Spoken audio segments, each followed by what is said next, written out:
Samajwadi party के नेता रतन सिंह यादव ने कहा कि किसान हमारा अन्नदाता है और सभी पार्टियों ने नारा दिया जय जवान जय किसान। लेकिन किसानों की जो बदतर हालत भाजपा सरकार में हुई है वह किसी भी सरकार में नहीं हुई। किसी कानून के विरोध में किए गए प्रदर्शन के दौरान लगभग 700 किसान शहीद हुए हैं। उन्होंने कहा कि प्रदेश में गुंडा राज है, आपराधिक निरंकुश हो गए हैं।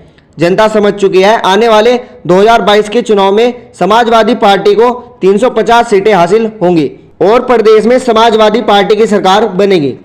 बीजेपी की सरकार रहते हुए लोगों के बिजनेस पे जो डाका डालने का काम इस सरकार ने किया है, 6-6 महीने से सड़कें खुद ही पड़ी रहीं, उस पर बिल्कुल ध्यान नहीं दिया गया। और उस मामले को हमारे नगर विधायक माने संजय गर्ग जी और जी जान के उन्होंने लड़ाई लड़ी है और उस कार्य को पूरा करवाने का काम करा है।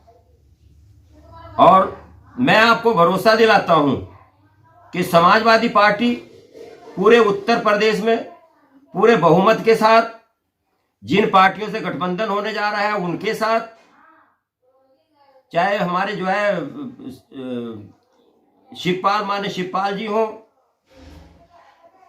चौधरी साहब क्या नाम जयंत चौधरी जी हो, अभी राजभर जी आए हैं, और छोटे छोटे दल जैसे आप लोगों को अज्ञात होगा कि उसके बीच में हमारे राष्ट्रीय अध्यक्ष जी ने ये बात कही है कि मैं छोटे छोटे दलों को साथ लेके गठबंधन करके और 2022 में पूर्ण रूप से सरकार बनाने का कार्य। जितने भी किसान हमारे शहीद हुए हैं उनके बारे में कुछ नहीं तो कहीं भी कोई कुत्ता मर जाता है तो बीजेपी उस पर फूल माला चढ़ाने के लिए चली जाती है।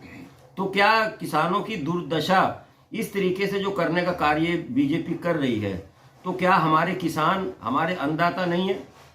इन्होंने एक सबने नारा दिया हुआ है जय जवान जय किसान, तो वहां कहीं से कहीं तक अपने आप को आगे करके और पब्लिक से छलावा करने का काम इस समय बीजेपी कर रही है। चाहे वो लखीमपुर का कांड हो, लखीमपुर में देख लो आप क्या हुआ।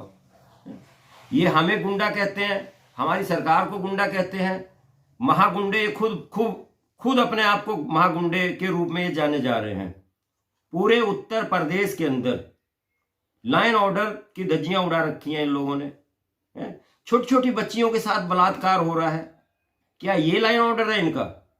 अभी आपने देखा होगा आगरा में, मथुरा में क्या हुआ है? एक जो है अल्ताफ नाम का व्यक्ति पुलिस बुलाती है, उसके साथ मारपीट करती है, मारपीट करने के बाद उसकी हत्या हो जाती है। तो वो उसको कहते हैं कि ये 2.25 या 2.5 फीट की टूटी में इसने फंदा लगा लिया। आप बताइए क्या वो फंदा लगा सकता है? तो ये तमाम सी चीजें हैं। कानपुर का मामला ले लो, गोरखपुर में जो व्यापारी के साथ घिनौनी हरकत हुई है वो पुलिस के द्वारा हुई है।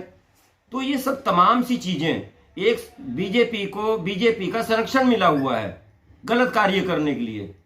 अब इनकी एक नेता कहती है कि 5 बजे के बाद कोई लेडीज कोई लड़की सोच समझ के थाने में जाए, और राष्ट्रीय लेवल का इनका जो है राष्ट्रीय गृह मंत्री वो कहता है कि 12 बजे चाहे आप गहने लाद के चले जाओ। इनकी करनी और कथनी में फर्क। पहले ये सोच लें कि हम अपने मंत्रियों के बीच में रहकर कोई बात करते हैं तो हमारा एक मंत्री क्या बयान दे रहा है और हमें क्या बयान देना चाहिए। तो इस तरीके की तमाम सी चीजें हैं, क्योंकि जनता ऊब चुकी है। आने वाला टाइम 2022 में समाजवादी का है, 350 पार जाएगी समाजवादी इस बार, और हम लोग 2022 में समाजवादी की सरकार माननीय राष्ट्रीय अध्यक्ष जी के नेतृत्व में सरकार बनने जा रही है। 22 की क्या तैयारी है आप लोगों की? किस मुद्दों पर आप सरकार चुनाव लड़ेंगे? क्या मुद्दे आपके रहेंगे सरकार?